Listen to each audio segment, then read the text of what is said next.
Guided by the policy direction of President Ferdinand R. Marcos Jr. to promote sustainable development, food security, disaster resilience, and improve public service delivery, the Metropolitan Manila Development Authority continues to pursue projects that create long-term value for Metro Manila and nearby communities.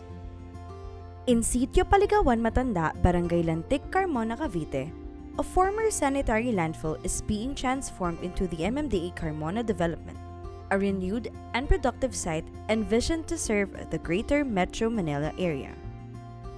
At the heart of this transformation is the MMDA Nature Park, a green public space that promotes environmental restoration, recreation, education, and climate resilience.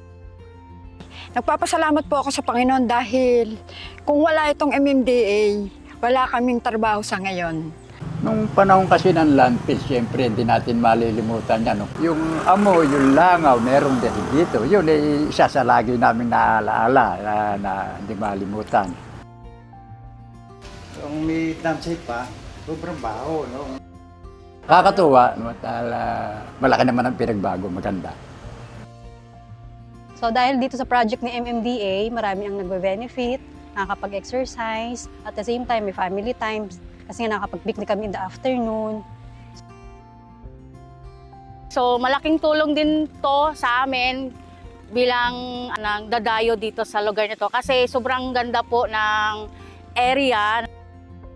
Maganda ito sa mga taong naghahanap ng peace of mind at saka magja-jogging, exercise.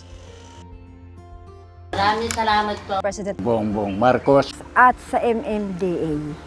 Beyond infrastructure, the Carmona development is creating opportunities for livelihood, wellness, environmental awareness, and shared community life. From a former landfill to a living legacy, the MMDA Nature Park stands as a symbol of renewal, building a safe, sustainable, and service-oriented metropolis for the people.